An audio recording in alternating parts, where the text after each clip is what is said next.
अच्छा, CFT class last time हमने discuss किया था कि जो सीएफटी आपके पास क्रिस्टल फील्ड थ्योरी है, पहला वर्ड कि क्रिस्टल फील्ड क्यों कहा जाता है या क्रिस्टल फील्ड थ्योरी का नाम ही क्यों दिया गया। तो क्रिस्टल फील्ड में जो क्रिस्टल का वर्ड आपके पास आ रहा है वो ये है कि आपके पास ये जो थ्योरी है ये जिन कम्प्लेक्सेस पे अप्लाई हुई उनकी क्रिस्टलाइन स्टेट पे अप्लाई की गई, इसीलिए क्रिस्टलाइन स्टेट को लिया गया, इसलिए क्रिस्टल का वर्ड वहां से आ गया। आपके पास फील्ड का वर्ड कहाँ से आया, क्योंकि इस थ्योरी के अकॉर्डिंग जो मेटल और लिगेंड के इन बिटवीन जो फोर्स ऑफ अट्रैक्शन प्रेजेंट होती है वो इलेक्ट्रोस्टैटिक फोर्स ऑफ अट्रैक्शन होती है। वो इलेक्ट्रोस्टैटिक फोर्स ऑफ अट्रैक्शन क्यों होती है, क्योंकि जब लिगेंड मेटल के क्लोज आता है तो वो एक इलेक्ट्रोस्टैटिक फील्ड क्रिएट करता है, जिसकी वजह से मेटल और लिगेंड के इन बिटवीन जो है वो इंटरेक्शन होती है, इसी वजह से ये फील्ड का वर्ड वहां से आया। सो क्रिस्टल फील्ड थ्योरी में आप मेटल कम्प्लेक्सेस की क्रिस्टलाइन स्टेट को एक्सप्लेन करते हो, उस मेटल कम्प्लेक्स में जो मेटल लिगेंड बॉन्डिंग है उसे एक्सप्लेन करते हो on the basis of electrostatic force of attraction. अब इसकी इंट्रोडक्शन हम लास्ट क्लास में डिस्कस कर चुके थे कि किन साइंटिस्ट ने हम इसको रिप्रेजेंट किया। वो दो साइंटिस्ट थे, एक वेनुलैक था, एक ब्रिथ था। 1952 में ऑर्गल साइंटिस्ट था जिसने इस थ्योरी पे काम किया, और जो आप कह लो कि थ्योरी जो है वो फेमस किसकी वजह से हुई, उसकी कंट्रीब्यूशन जो है वो ऑर्गल की कंट्रीब्यूशन है, जिसकी वजह से इस थ्योरी की आप कह लो पॉपुलैरिटी जो है या ये थ्योरी फेमस ही ऑर्गल के काम की वजह से हुई। लेकिन इसके आप रिप्रेजेंट किया था वो दो डिफरेंट साइंटिस्ट थे, लेकिन जो नेक्स्ट मॉडिफिकेशन है ये थ्योरी पे जो काम हुआ है वो ऑर्गल ने किया। पॉस्टुलेट हम इससे पहले डिस्कस कर चुके थे, पॉस्टुलेट दोबारा एक दफा देख लेते हैं कि सेंट्रल मेटल आयन के सराउंडिंग में लिगेंड होते हैं, उन लिगेंड्स के पास लोन पेयर ऑफ इलेक्ट्रॉन्स होते हैं, ये तो हमें वीबीटी ने भी कहा था। फिर मैंने आपको लिखवाया था कि वो जो लिगेंड होते हैं वो दो तरह के होते हैं, बीबीटी ने ऐसी कोई क्लासिफिकेशन नहीं की थी। सीएफटी के अकॉर्डिंग बीबीटी को जो लिगेंड है उनको दो क्लासेस में डिवाइड किया जा सकता है। वो कौन सी क्लासेस हैं कि जो एनाइनिक लिगेंड्स होते हैं या आयनिक लिगेंड्स होते हैं, उनको आप नेगेटिव पॉइंट चार्जेस का नेम देते हो या सिंपली पॉइंट चार्जेस का नेम देते हो, और जो आपके न्यूट्रल लिगेंड्स होते हैं अकॉर्डिंग टू सीएफटी उनको पॉइंट डाइपोल या सिंपली डाइपोल कहा जाता है। ठीक है, सो ये जो क्लासिफिकेशन है या ये जो डिवीजन है ये वीबीटी में नहीं थी, सीएफटी में है। फिर आपके पास वीबीटी के अगर हम पोस्टुलेट को सीएफटी के साथ कंपेयर करें तो वीबीटी ने क्या कहा था कि मेटल एटम को एम्प्टी ऑर्बिटल प्रोवाइड करने हैं जितना उसका कोऑर्डिनेशन नंबर है। फिर वीबीटी का पोस्टुलेट ये था कि जो लिगेंड के ऑर्बिटल होते हैं वो ओवरलैप करके जो है जो आपके मेटल के एटॉमिक ऑर्बिटल होते हैं वीकेंड वो ओवरलैप करके हाइब्रिड ऑर्बिटल बनाते हैं। फिर जो लिगेंड के ऑर्बिटल होते हैं जिनमें लोन पेयर प्रेजेंट होता है वो उन हाइब्रिड ऑर्बिटल के साथ ओवरलैप करते हैं। अकॉर्डिंग टू वीबीटी ये चूंकि ओवरलैपिंग ऑर्बिटल्स की होती है और जहां पे भी ओवरलैपिंग होती है तो बनने वाला बॉन्ड जो है वो कोवलेंट नेचर का होता है। सो अकॉर्डिंग टू वीबीटी आपके पास जो मेटल लिगेंड बॉन्डिंग थी वो या तो प्योरली कोवलेंट होती थी या आपके पास कोऑर्डिनेट कोवलेंट होती थी, क्योंकि वहां पे किस चीज के बारे में डिस्कस किया जाता था, ओवरलैपिंग ऑफ ऑर्बिटल को डिस्कस किया जाता था, उसको डील किया जाता था। But in case of CFT overlapping वाला आपके पास कोई कॉन्सेप्ट नहीं है। यहाँ पे ये है कि आपके पास जो लिगेंड है जब जैसे ही वो मेटल के क्लोज आता है तो वो एक फोर्स ऑफ अट्रैक्शन क्रिएट करता है जो कि electrostatic force of attraction electrostatic field create करता है, जिसकी वजह से मेटल और लिगेंड के इन बिटवीन जो है वो इलेक्ट्रोस्टैटिक अट्रैक्शन डेवलप हो जाती है। बट क्या ये इतना सिंपल है? नहीं। जैसे ही लिगेंड आपके क्लोज आता है आपकी सेंट्रल मेटल एटम के, तो आपके लिगेंड के पास भी इलेक्ट्रॉन प्रेजेंट है, आपकी सेंट्रल मेटल एटम और आयन भी इलेक्ट्रॉन कंटेनिंग है, उसके भी डी ऑर्बिटल में इलेक्ट्रॉन्स प्रेजेंट है। सो आपके इलेक्ट्रॉन एंड इलेक्ट्रॉन दोनों क्या है, नेगेटिव चार्ज। लिगेंड के इलेक्ट्रॉन भी नेगेटिवली चार्ज हैं, मेटल के पास जो इलेक्ट्रॉन्स अवेलेबल हैं वो भी नेगेटिवली चार्ज हैं। सो क्या होता है कि जो लिगेंड के इलेक्ट्रॉन है और जो मेटल के इलेक्ट्रॉन है उनके इन बिटवीन रिपल्शन क्रिएट हो जाती है या रिपल्सिव फोर्सेस क्रिएट होना शुरू हो जाती हैं, जिसकी वजह से जो डी ऑर्बिटल में प्रेजेंट इलेक्ट्रॉन्स होते हैं वो चूंकि रिपल्शन क्रिएट कर रहे हैं या उनके और लिगेंड के इलेक्ट्रॉन के इन बिटवीन रिपल्शन हो रही है, इसी वजह से जो डी ऑर्बिटल होते हैं आपके पास जो 5d ऑर्बिटल होते हैं वो डी जनरेट नहीं रह पाते। अगर तो वो रिपल्शन सारे के सारे डी ऑर्बिटल में प्रेजेंट इलेक्ट्रॉन पे सिमिलर काइंड की है, यानी सिमिलर रिपल्सिव फोर्सेस हैं, तो सारे डी ऑर्बिटल फिर भी डीजनरेट रहने चाहिए। बट यहाँ पे हमारे पास क्या केस आ जाता है कि जो लिगेंड है वो सेंट्रल मेटल एटम को कहाँ से अप्रोच कर रहा है, उस बेसिस पे उसके डी ऑर्बिटल जो है अपनी डीजनरेसी रिमूव करते हैं। मुझे पता है ये कॉन्सेप्ट अभी क्लियर नहीं हुआ होगा, लेकिन अभी यहाँ तक ये समझो क्लास कि आपके पास हमने अभी तक देखा लिगेंड 2 क्लासेस में हो गए। उन क्लासेस में कुछ पॉइंट चार्जेस हैं जो कि एनायनिक लिगेंड्स हैं, डायपोल चार्जेस में कौन से हैं आपके न्यूट्रल लिगेंड है, ठीक है। अच्छा, फिर उसके बाद आपके पास क्या है कि जैसे हमारे पास एक फिनोमेना होता है पोलराइजेशन। पोलराइजेशन क्या है, बेसिकली डिस्टॉर्शन और डिफॉर्मेशन ऑफ इलेक्ट्रॉनिक क्लाउड। कि जैसे ही आपका जो है कैटाइन आपके एनाइन के क्लोज आता है तो जो इलेक्ट्रॉनिक क्लाउड है वो आपका यूनिफॉर्म नहीं रहता या वो सिमेट्रिकल नहीं रहता, जिसकी वजह से आपके पास जो है वो पोल्स क्रिएट हो जाते हैं कि अगर आपका कैटाइन आपके एनाइन के क्लोज आता है तो वो इलेक्ट्रॉनिक क्लाउड को एक साइड पे अट्रैक्ट कर लेता है और बाकी साइड पे इलेक्ट्रॉनिक क्लाउड डेफिशिएंसी हो जाती है, जिसकी वजह से आपके पास दो पोल क्रिएट हो जाते हैं। इस प्रोसेस को पोलराइजेशन कहा जाता है। और इस पोलराइजेशन फिनोमेना में बेसिकली इलेक्ट्रॉन्स की जो क्लाउड है वो डिस्टॉर्ट हो जाता है, या डिस्टॉर्ट होने का मतलब है एक साइड पे ज्यादा हो जाता है इलेक्ट्रॉनिक क्लाउड डेंसिटी, दूसरे साइड पे रिलेटिवली कम हो जाती है, जिसकी वजह से पोल्स की फॉर्मेशन हो जाती है। इस फिनोमेना को जिसमें आप पोल्स डाइपोल क्रिएट कर रहे होते हो या मॉलिक्यूल को में पोलैरिटी इंड्यूस कर रहे हो तो उसे पोलराइजेशन कहा जाता है। ये पोलराइजेशन क्यों होती है, क्योंकि एक चीज जो है वो दूसरे में पोलराइजेशन इंड्यूस करती है। अब जो चीज पोलराइजेशन जो है वो इंड्यूस करती है कि आपके पास किसी दूसरी चीज में पोलराइजेशन को इंड्यूस करने वाला फिनोमेना है कि किसी चीज को पोलराइज करना है, तो एबिलिटी टू पोलराइज समथिंग, कि जिस मॉलिक्यूल की जिस आपके पास आयन के पास ये एबिलिटी है कि वो दूसरे को पोलराइज कर सकता है, उसकी स्ट्रेंथ को, उसकी इस एबिलिटी को क्या कहा जाता है, पोलराइजेशन पावर, या आपके पास पोलराइजेशन टेंडेंसी कहा जाता है। और जो चीज पोलराइज हो जाती है उसे कहा जाता है आपके पास पोलराइजेबिलिटी। और इस दोनों फिनोमिना को मिला के आपके पास पोलराइजेशन आती है। अब ये यहाँ पे हम क्यों डिस्कस कर रहे हैं, क्योंकि अकॉर्डिंग टू सीएफटी जब आपका लिगेंड आपके मेटल के क्लोज आता है, अगर वो न्यूट्रल लिगेंड होता है तो वो न्यूट्रल लिगेंड जो है उस, या आपका एनायनिक लिगेंड है तो वो क्या करता है, वो पोलराइजेशन इंड्यूस करता है या पोलराइजेबिलिटी क्रिएट करता है, जिसकी वजह से आपके पास डाइपोल या पोलराइजेशन फिनोमेना हो जाता है। यहाँ पे एक तो ये आपके पास फिनोमेना हो गया कि जो आपके पास केटाइन है, ठीक है, और एक आपके पास एनाइन है। केटाइन कौन सा है, आपका सेंट्रल मेटल एटम, और एनाइन वो आपका केटाइन है। क्योंकि हमेशा हमने जितनी भी एग्जांपल देखी है उनमें हमारी सेंट्रल मेटल एटम पे क्या था, पॉजिटिव चार्ज था, इट मींस वो एज अ केटाइन बिहेव करती है। और आपके लिगेंड क्या है, वो आपके एनाइन है। सो जैसे ही केटाइन और एनाइन दोनों क्लोज आते हैं ऑपोजिट चार्जेस, तो यहाँ पे अगर तो आपका लिगेंड नेगेटिवली चार्ज है यानी वो वाकई में एनाइन है, तो यहाँ electrostatic force of attraction already present है। बट इन केस अगर आपका लिगेंड न्यूट्रल है, जैसे अगर आपका लिगेंड वाटर है, तो उस केस में चूंकि उस पर नेगेटिव चार्ज नहीं है, तो फिर यहाँ पे इलेक्ट्रोस्टैटिक फोर्स ऑफ अट्रैक्शन को एक्सप्लेन करने के लिए हम पोलराइजेशन फिनोमेना को डिस्कस करते हैं, जो कि आपको ये कहता है जैसे ही एक केटाइन या एक चार्ज स्पीशी के क्लोज आपके पास एक न्यूट्रल स्पीशी भी आती है, तो क्या होता है कि वो चार्ज स्पीशीज न्यूट्रल स्पीशी में पोलराइजेशन इंड्यूस कर देती है। कैसे कि वो उसके इलेक्ट्रॉनिक क्लाउड को अपनी तरफ अट्रैक्ट करती है, जिसकी वजह से उसमें दो पोल्स क्रिएट हो जाते हैं और आप कहते हो कि पोलराइजेशन फिनोमेना हो गया है। ये बात समझ आई है यहाँ तक या नहीं?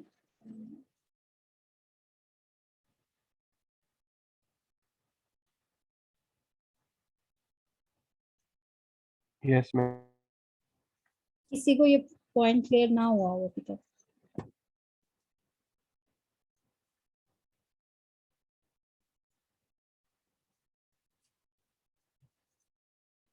क्लास कोई स्टूडेंट ऐसा है जिसे अभी ये पॉइंट क्लियर नहीं हुआ? मैम एक दफा रिवाइज करते हैं। देखो, मैंने आपसे कहा है क्लिस्टल फील्ड थ्योरी में हमारे पहला पोस्टुलेट उसका ये है कि जो आपके पास क्रिस्टल फील्ड थ्योरी की बेसिक ही यही है कि लिगेंड और मेटल के in between electrostatic force of attraction होनी चाहिए, या आपके पास कोलम्बिक फोर्स ऑफ अट्रैक्शन होनी चाहिए। वो इलेक्ट्रोस्टैटिक फोर्स ऑफ अट्रैक्शन हम सिमिलरली एक्सप्लेन कर सकते हैं कि अगर आपका लिगेंड नेगेटिवली चार्ज है, एनाइन है, और आपकी केटाइन जो है आपके सेंट्रल मेटल एटम केटाइन है, तो उस केस में वो ऑपोजिट चार्ज है। ऑपोजिट चार्ज के in between force of attraction हमेशा इलेक्ट्रोस्टैटिक होती है, तो यहाँ तो एक्सप्लेनेशन रिक्वायर है ही नहीं। बट अगर आ जाते हैं लिगेंड आपका हो जाता है न्यूट्रल और आपकी सेंट्रल मेटल हो जाती है केटाइन, तो अब लिगेंड, न्यूट्रल लिगेंड और केटाइनिक सेंट्रल मेटल मेटल आयन के इन बिटवीन जो फोर्स ऑफ अट्रैक्शन है वो कैसे इलेक्ट्रोस्टैटिक है। तो वो इलेक्ट्रोस्टैटिक इस तरह होती है कि जैसे ही आपकी सेंट्रल मेटल जो केटाइन है या जो आपकी सेंट्रल मेटल आयन है, चूंकि वो एक केटाइन चार्ज पार्टिकल है, और लिगेंड इस केस में अगर आपका न्यूट्रल है, तो वो न्यूट्रल लिगेंड जैसे ही आपके केटाइन के क्लोज आता है, सेंट्रल मेटल आयन के क्लोज आता है, तो सेंट्रल मेटल आयन क्या करती है, वो उस लिगेंड के इलेक्ट्रॉनिक क्लाउड डेंसिटी को डीफॉर्म कर देती है, डिस्टॉर्ट कर देती है, यानी उसके इलेक्ट्रॉनिक क्लाउड को अपनी तरफ अट्रैक्ट करती है, जिसकी वजह से आपके पास क्या होता है कि पोलैरिटी इंड्यूस हो जाती है आपके लिगेंड में। ऑल्दो लिगेंड आपका न्यूट्रल था, but due to the presence of cation और due to the presence of positive charge on your central metal atom, अब क्या हो गया है, आपका न्यूट्रल लिगेंड जो है वो एक डाइपोलर स्पीशी में चेंज हो गया है। इस फिनोमेना को पोलराइजेशन कहा जाता है। इसी की वजह से जब आपके पास यहाँ पे पार्शियल नेगेटिव चार्ज आ जाएगा, यहाँ पे पार्शियल पॉजिटिव चार्ज आ जाएगा, और उन चार्जेस की वजह से ultimate electrostatic force of attraction आपके पास आ जाएगी, अगर न्यूट्रल लिगेंड हो तब भी। ठीक है, due to creation of these dipole. अब समझ आया या नहीं? जी मैम। अच्छा, फिर उसके बाद आपने देखा यहाँ पे हुआ क्या है कि आपका केटाइन जो है आपके लिगेंड को पोलराइज कर रहा है। तो केटाइन के पास ये एबिलिटी होती है कि वो आपके किसी एनाइन को या किसी न्यूट्रल स्पीशी को पोलराइज कर सकता है, यानी उसमें डाइपोल क्रिएट कर सकता है। तो इसीलिए कहा जाता है केटाइन जो है वो पोलराइजिंग पावर रखता है, यानी उसके पास ये टेंडेंसी होती है कि वो अपने साथ वाली स्पीशी को, जो कि या तो न्यूट्रल है, जो जैसे इस केस में उसको पोलराइज कर सकता है, उसमें पोल्स को क्रिएट कर सकता है। और इस केस में आपका जो लिगेंड न्यूट्रल था वो क्या हो गया है, वो पोलराइज हो गया है। तो जो चीज पोलराइज हो जाती है उसे पोलराइजेबिलिटी कहा जाता है, और जो चीज दूसरे को पोलराइज करती है उसे उसकी पावर को या उसकी एबिलिटी को पोलराइजिंग पावर कहा जाता है। इन दोनों फिनोमेना के मिलने से अल्टीमेट आपके पास क्या हुआ है कि पोल्स की क्रिएशन हो गई है, और इस पूरे फिनोमेना को आप पोलराइजेशन कहते हो। अच्छा, यहाँ तक तो हो गया आपके पास ये पोस्टुलेट जो कि इलेक्ट्रोस्टैटिक फोर्स ऑफ अट्रैक्शन की एक्सप्लेनेशन हो गई कि electrostatic force of attraction between opposite charges होती है, जो कि केटाइन और एनाइनिक लिगेंड्स के इन बिटवीन तो समझ आती है, but cation central metal cation और न्यूट्रल लिगेंड के इन बिटवीन समझ नहीं आती थी। तो उसकी एक्सप्लेनेशन हमारे पास पोलराइजेशन के थ्रू होगी कि जब पोलराइजेशन आती है तो न्यूट्रल लिगेंड में भी पोल्स क्रिएट हो जाते हैं, जिसकी वजह से केटाइन और न्यूट्रल लिगेंड के इन बिटवीन भी ऑपोजिट चार्जेस आ जाते हैं, और जिसकी वजह से वहां पे भी इलेक्ट्रोस्टैटिक फोर्स ऑफ अट्रैक्शन आ जाती है। तो ये तो एक्सप्लेनेशन हमारी हो गई। अब आपके पास जो नेक्स्ट हमारे पास कॉन्सेप्ट है CFT का, वो CFT ये कहती है कि आपके पास जो मेटल और लिगेंड के इन बिटवीन बॉन्डिंग है वो ओवरलैपिंग के थ्रू नहीं होती। ठीक है, ओवरलैपिंग के थ्रू नहीं होती। कैसे होती है? आयनिक नेचर की होती है। फिर एक CFT एक टर्म एक्सप्लेन करती है, वो है क्रिस्टल फील्ड स्प्लिटिंग। अभी क्रिस्टल फील्ड स्प्लिटिंग का जो फिनोमेना है वो एक की पॉइंट है क्रिस्टल फील्ड थ्योरी को एक्सप्लेन करने के लिए। वो आपके पास क्या है कि हमारे पास 5d ऑर्बिटल्स हैं क्लास, ये देखो 5d जनरेट डी ऑर्बिटल्स हमारे पास अवेलेबल होते हैं। जब भी हम किसी मेटल के 3d की या 4d की बात कर रहे होते हैं तो हमारे पास ये 5d generate D orbitals available होते हैं, जिनको हम dxy dyz dxc dx2 y2 dz2 का नाम देते हैं। ठीक है, और अगर हम इनको ड्रॉ करें तो ये कुछ इस फॉर्म में हमारे पास आते हैं कि dxy कौन से होंगे, जिनके जो आपके पास लूप्स हैं वो हमारे पास x और g एक्सिस के इन बिटवीन होंगे। सिमिलरली yz जो है वो होंगे जिनके लूप्स हमारे पास y and z एक्सिस के इन बिटवीन होंगे। सिमिलरली ये xc है हमारे पास, ये x स्क्वायर y स्क्वायर है, और ये हमारे पास z स्क्वायर है।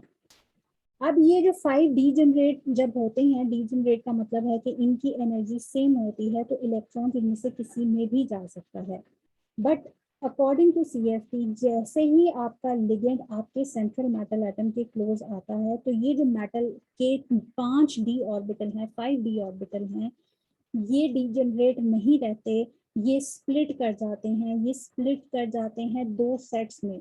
ठीक है, क्योंकि आपके ये जो 5d ऑर्बिटल हैं इनमें से कुछ ऐसे हैं, जैसे ये जो dxy dy z dxc आपको नजर आ रहे हैं, ये वो हैं जो एक्सिस के इन बिटवीन लाई कर रहे हैं, यानी इनके जो लूप्स हैं वो एक्सिस के इन बिटवीन लाई करते हैं। तो इसी वजह से इनको नॉन एक्सियल डी ऑर्बिटल्स कहा जाता है या नॉन एक्सियल्स कहा जाता है ऑर्बिटल्स। और ये जो आपके पास dx स्क्वायर y स्क्वायर हैं या dz स्क्वायर हैं, इनके लूप जो हैं वो आपके एक्सिस पर लाई करते हैं या एक्सिस पर होते हैं, इसी वजह से इनको एक्सियल ऑर्बिटल्स या एक्सियल सेट्स कहा जाता है। तो चूंकि इनके आप कह लो कि ओरिएंटेशन जो है वो डिफरेंट है, कि ए 3 जो है वो इन बिटवीन एक्सिस हैं और 2 जो हैं वो अबव एक्सिस लाई कर रहे हैं। तो अब डिपेंड करता है कि आपका लिगेंड कौन सी डायरेक्शन से अप्रोच करता है आपकी सेंट्रल मेटल कैटाइन को या मेटल एटम को। अगर तो लिगेंड अप्रोच करता है अब अलोंग द एक्सिस, यानी एक्सिस के अलोंग अप्रोच करता है, तो एक्सिस पे कौन से डी ऑर्बिटल लाई कर रहे हैं, वो हैं आपके सिर्फ ये दोनों, यानी dx स्क्वायर y स्क्वायर और dz स्क्वायर, और ये बाकी 3 जो हैं वो इन बिटवीन एक्सिस प्रेजेंट होते हैं। तो अगर तो आपका जो लिगेंड है वो अलोंग द एक्सिस अप्रोच करता है, तो जो एक्सिस पे डी ऑर्बिटल प्रेजेंट होंगे वो सबसे पहले उसके सामने आएंगे।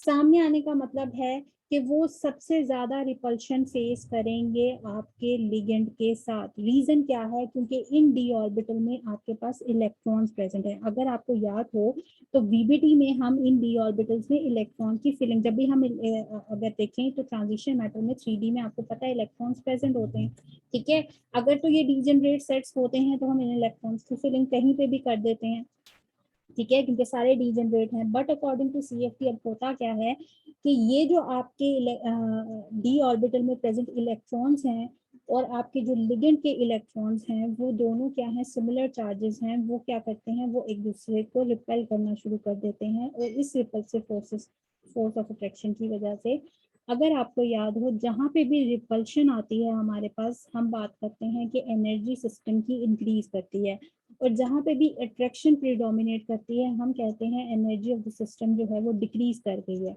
सो अगर आपके ये डी ऑर्बिटल जो कि एक्सिस पे लाई कर रहे हैं, जिन्हें हम एक्सियल ऑर्बिटल का नेम दे रहे हैं, जो कि 2 इन नंबर हैं, इसी वजह से इनको डबली डीजनरेट सेट भी कहा जाता है।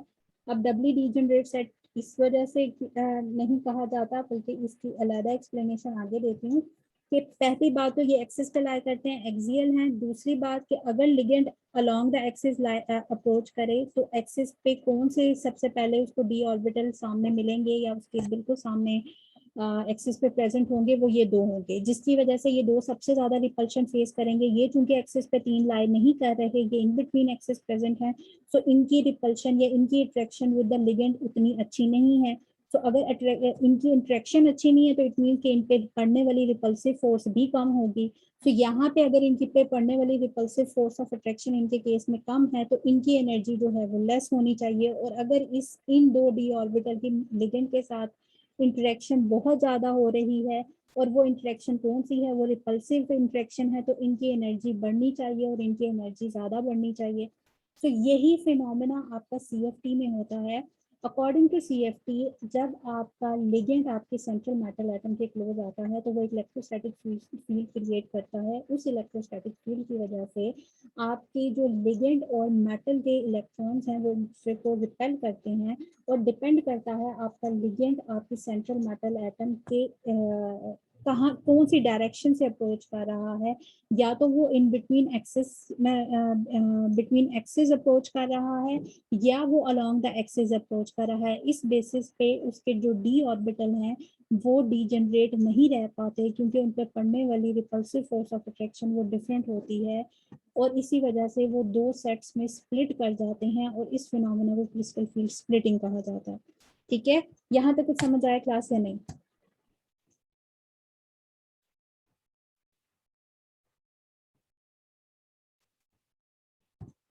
क्लास यहाँ तक समझ आया या नहीं? जी मैम। अच्छा, इसको एक दफा यहाँ बुक से देख लेते हैं। ये क्लास वही है, आपके पास 5 डीजनरेट डी ऑर्बिटल्स हैं, जो कि ये 3 आपके पास इन बिटवीन एक्सिस लाई करते हैं, जिन्हें नॉन एक्सियल का नेम दिया जाता है। ये है नॉन एक्सियल ऑर्बिटल, और ये है आपके पास एक्सियल ऑर्बिटल। अब अगर आगे आगे इसकी एक्सप्लेनेशन आप देखते हो कि अगर आपने CFT को समझना है, साथ साथ मैं यहाँ पे इस बुक में जो पॉइंट्स हैं उनको भी क्लियर कर देती हूँ कि बेसिकली होता क्या है कि जो d ऑर्बिटल है वो आपका इंटरेक्ट करता है आपके लिगेंड के साथ, ठीक है, जिसकी वजह से क्रिस्टल फील्ड का जो फिनोमेना है वो आपके पास यहाँ पे अक्कर करता है, और वो डिपेंड करता है कि आपका लिगेंड जो है वो किस ओरिएंटेशन में या किस डायरेक्शन में आ रहा है आपकी सेंट्रल मेटल एटम के, उसी डायरेक्शन के अकॉर्डिंग आपके जो d ऑर्बिटल हैं वो स्प्लिट कर जाते हैं। क्योंकि ये d ऑर्बिटल जो है वो खुद भी दो कैटेगरी में डिवाइडेड हैं। वो क्यों डिवाइडेड हैं? क्योंकि उनमें से कुछ ऐसे हैं जो जिनके लूप जो है वो अलोंग द एक्सिस या अबव द एक्सिस लाई करते हैं, जिन्हें एक्सियल वन कहा जाता है, जिनमें आपके पास कौन सी एग्जांपल है, dz square and dx square y square. और जो आपके पास अकॉर्डिंग टू ग्रुप थ्योरी इनको नेम दिया जाता है, इन दो एक्सियल ऑर्बिटल को नेम दिया जाता है ईजी ऑर्बिटल, या इन्हें कहा जाता है डबली डीजेनरेट सेट, ठीक है। सिमिलरली जो आपके पास बाकी तीन है जो इन बिटवीन एक्सेस लाई करते हैं, उन्हें नॉन एक्सियल ऑर्बिटल का नेम दिया जाता है, और अकॉर्डिंग टू ग्रुप थ्योरी उनको नेम दिया जाता है T2G का, यानी ट्रिपली डीजेनरेट सेट, ठीक है। अब अगर CFT को हम देखें तो वो ये बात कर रहा है कि अगर हमारे पास हो ऑक्टाहेड्रल कॉम्प्लेक्स, ऑक्टाहेड्रल कॉम्प्लेक्स में हमारे पास 6 लिगेंड होते हैं जो कि सेंट्रल मेटल कैटायन की सराउंडिंग में प्रेजेंट होते हैं या उसके साथ अटैच होते हैं। अब ये जो 6 लिगेंड्स हैं ये कहाँ से कौन सी डायरेक्शन से अप्रोच कर रहे हैं आपकी सेंट्रल मेटल कैटायन को, तो यहाँ वो एक्सप्लेन ये करता है कि आपके जो लिगेंड हैं वो सेंट्रल मेटल कैटायन को अप्रोच करते हैं, या उनकी जो डायरेक्शन है वो कौन सी है, वो है अलोंग द एक्सिस। तो आपकी अगर लिगेंड अलोंग द एक्सिस आ रहे हैं, जो कि 6 के 6 ligand along the axis central metal cation के को अप्रोच कर रहे हैं, जिसको बॉक्स डायग्राम में अगर आप एक्सप्लेन करना चाहो तो वो कुछ इस तरीके से है कि ये 5 आपके पास 5 ऑर्बिटल अवेलेबल हैं, d ऑर्बिटल अवेलेबल हैं जो कि आपकी सेंट्रल मेटल कैटायन के हैं, ठीक है।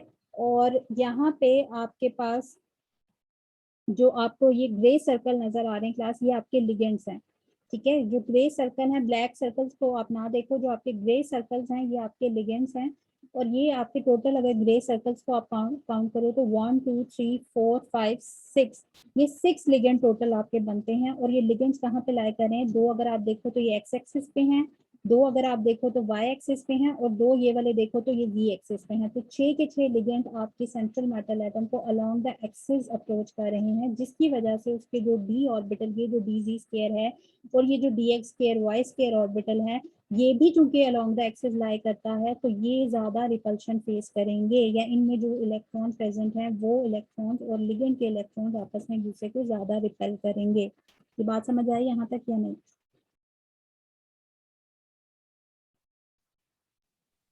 जी मैम।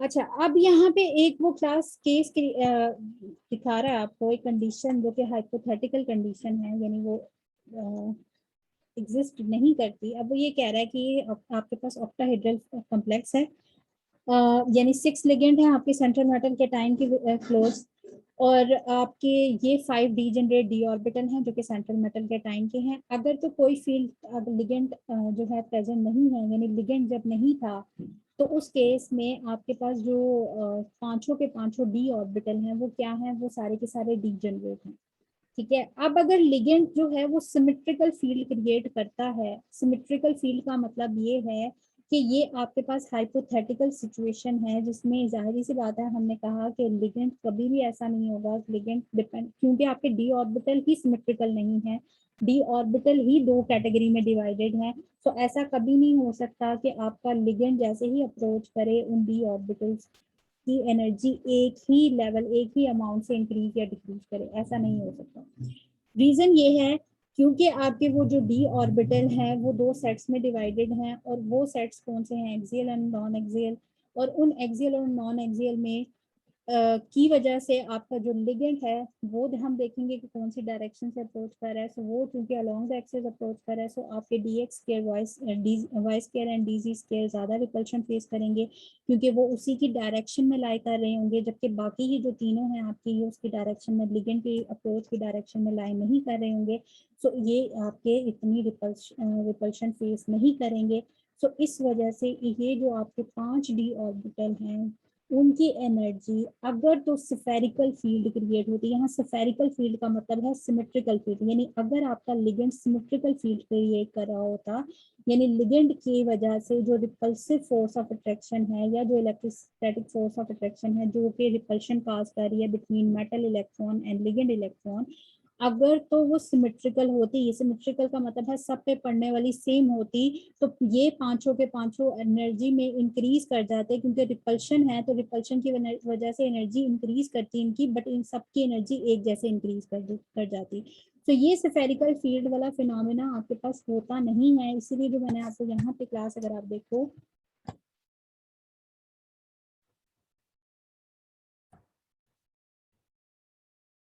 ये स्क्रीन शेयर चेंज हुई है आपके साथ? Yes ma'am. अच्छा, यहाँ पे क्लास ये देखो, यहाँ पे अगर आप देखो तो ये 5 डीजेनरेट ऑर्बिटल उसने लिखे हैं, dxy dy z dxc और आपके पास x square y square and dz square, ये 5 डीजेनरेट सेट हैं। फिर उसने कहा है ये वाली जो बी कंडीशन है ये कब आती है, ये आपके पास हाइपोथेटिकल कंडीशन है, यानी हम ये मानते हैं कि आपका लिगेंड जैसे अप्रोच करता है सेंट्रल मेटल एटम के क्लोज तो सबकी एनर्जी सेम लेवल से इंक्रीज कर जानी चाहिए, बट ऐसा नहीं होता। तो ये हाइपोथेटिकल सिचुएशन एग्जिस्ट नहीं करती है आपके पास।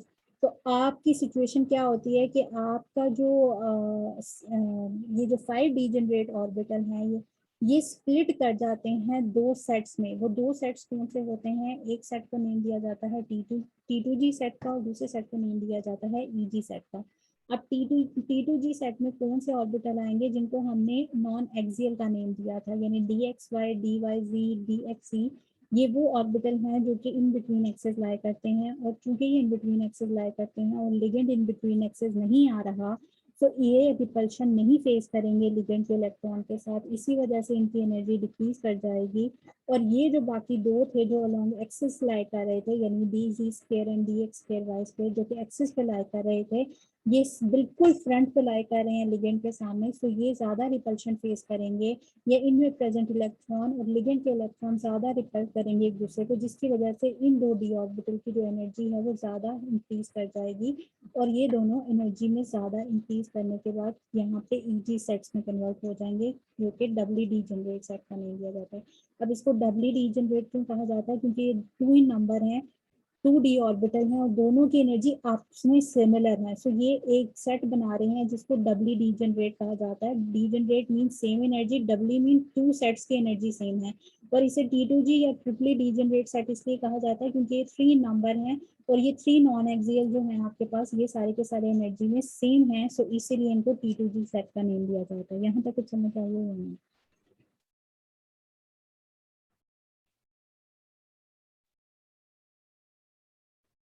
दास, यहाँ तक कुछ समझ आई है या नहीं? जी मैम। मैम एक क्वेश्चन है, हम्म जो लिगेंड ने हम्म अटैक करना है सेंट्रल मेटल एटम में, हम्म। वो एट एक ही टाइम पे एक ही दफा अटैक करेगा या सारी साइड्स पे अटैक कर सकता है? सारी साइड मतलब नहीं, अगर 6 means ligand as we are approach कर रहे हैं ना, 6 लिगेंड सारे 6 के 6 टोटल जो हैं वो अलोंग द एक्सिस ही आएंगे।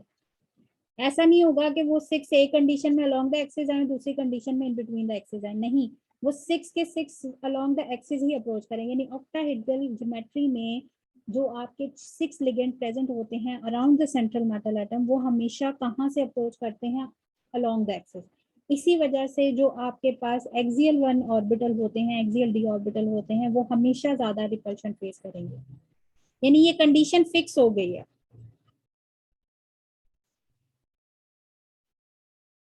ठीक है, मैम ये सिर्फ 6 वाले को ही बस एक्सप्लेन करती हैं या नहीं नहीं 4 नहीं 5 नहीं, या 3 वाले?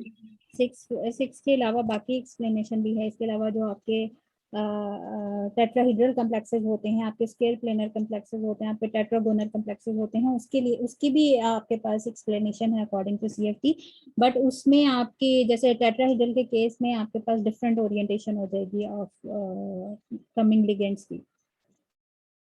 ठीक है,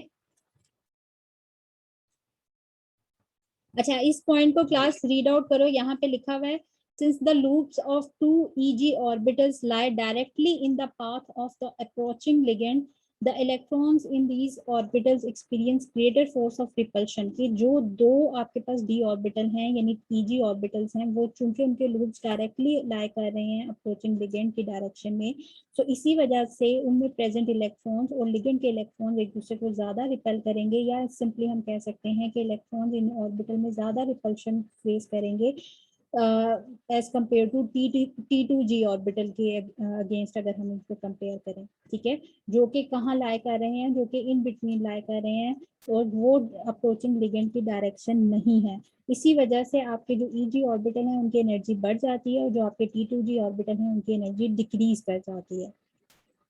ठीक है, यहाँ तक समझ आ गई क्लास या नहीं? जी मैम। अच्छा, अब आपके ये जो 5D ऑर्बिटल थे मेटल आयन के, जो कि डी जनरेट थे, अगर फील्ड नहीं थी, जब लिगेंड नहीं था, तो वो पांचों के पांचों डी जनरेट थे, लेकिन जैसे ही लिगेंड आया, लिगेंड ने इलेक्ट्रोस्टैटिक फील्ड क्रिएट की, वो इलेक्ट्रोस्टैटिक फील्ड सिमेट्रिकल नहीं है ऑल डायरेक्शन में अकॉर्डिंग टू डी ऑर्बिटल, क्योंकि डी ऑर्बिटल जो है वो एक ही डायरेक्शन में लाई नहीं करते, कुछ इन एक्सिस पे लाई करते हैं, कुछ इन बिटवीन एक्सिस लाई करते हैं। तो लिगेंड की डायरेक्शन क्या है, अलोंग द एक्सिस, या वो अब लाई कर, अब वो अप्रोच कर रहा है उस डायरेक्शन में जहाँ पे आपके पास एक्सिस प्रेजेंट है, और उन एक्सिस पे सिर्फ दो ही आपके डी ऑर्बिटल प्रेजेंट है, इसी वजह से उन पे ज्यादा फील्ड पड़ेगी, उन पे इलेक्ट्रोस्टैटिक फील्ड ज्यादा पड़ेगी, जो कि रिपल्सिव फील्ड है। और जो आपके नॉन एक्सियल वन है, यानी जो आपके T2G ऑर्बिटल हैं, उन पे रिपल्सिव फोर्स ऑफ अट्रैक्शन नहीं पड़ेगी या कम पड़ेगी, जिसकी वजह से उनकी एनर्जी जो है वो डिक्रीज कर जाएगी, और जिनकी पे ज्यादा रिपल्सिव फोर्स पड़ेगी, तो रिपल्शन हमेशा एनर्जी को इंक्रीज करती है, तो उनकी एनर्जी बढ़ जाएगी। तो ये जो फिनोमेना है जिसमें 5 D orbital central metal ion के वो स्प्लिट कर जाते हैं दो सेट्स में, जो कि आपस में एक दूसरे से एनर्जी में डिफर कर रहे होते हैं, इस फिनोमेना को क्रिस्टल फील्ड स्प्लिटिंग कहा जाता है, या इस फिनोमेना को एनर्जी लेवल स्प्लिटिंग कहा जाता है। ठीक है, जो आपके पास ये जो क्रिस्टल फील्ड स्प्लिटिंग का फिनोमेना है, यही बेसिकली क्रिस्टल फील्ड थ्योरी की बेसिस है, यानी ये जो स्प्लिटिंग है यही बेसिकली एक्सप्लेनेशन है आपकी CFT की, कि आपके जो डी ऑर्बिटल हैं वो डी जनरेट नहीं रह पाते, जैसे ही लिगेंड उनको अप्रोच करता है, वो लिगेंड सिमेट्रिकल या स्फेरिकल फील्ड नहीं क्रिएट करता, क्योंकि वो लिगेंड जो है वो अप्रोच करता है अलोंग द एक्सिस, जिसकी वजह से एक्सियल ऑर्बिटल ज्यादा रिपल्शन फेस करते हैं, और वो ज्यादा एनर्जी में हाई हो जाते हैं, और जो आपके नॉन एक्सियल वन है वो एनर्जी में डिक्रीज कर जाते हैं, और दो सेट्स आपके पास बन जाते हैं डी ऑर्बिटल के, जो कि आपस में डिफर कर रहे होते हैं एनर्जी डिफरेंस में। अब यहाँ पे आपको नजर आ रहा है ये वो सिचुएशन है, या ये वो hypothetical degenerate D orbital state है, जब अगर आपका लिगेंड सिमेट्रिकल फील्ड क्रिएट कर रहा होता, तो ये सारे के सारे पांचों इंक्रीज करते इन सेम एनर्जी के साथ। ठीक है, जो कि आपके पास हाइपोथेटिकल सिचुएशन है, क्योंकि ये एग्जिस्ट नहीं करती। एग्जिस्ट का मतलब है कि अभी कभी भी ऐसा नहीं होता कि पांचों के पांचों सिमिलर एनर्जी के साथ इंक्रीज करें। ठीक है, उसकी एक्सप्लेनेशन हम पढ़ चुके हैं।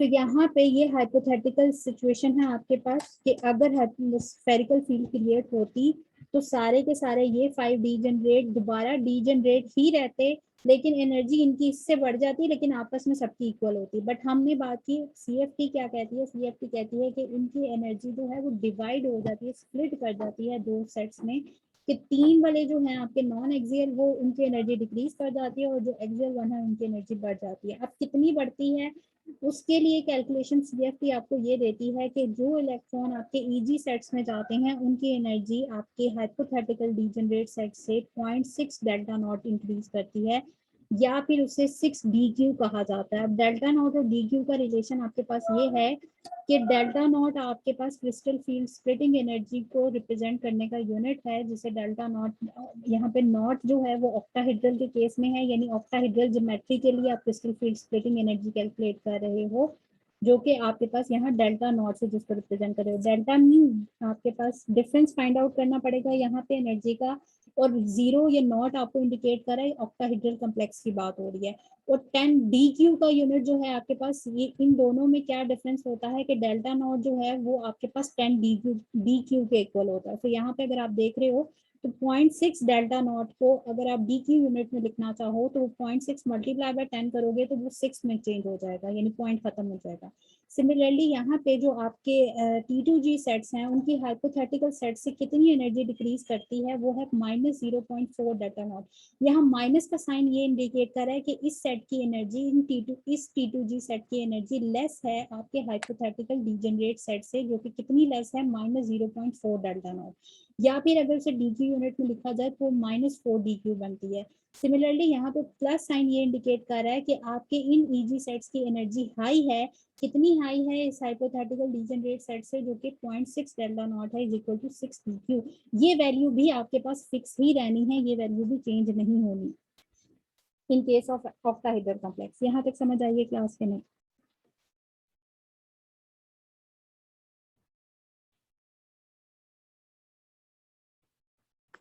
यस मैम जी आ मैम। रही है। अच्छा, इसके बाद क्लास यहाँ पे आ जाते हैं दोबारा, 1 मिनट रह गया, इसके बाद मीटिंग खुद ज्वाइन कर लेना वीकेंड।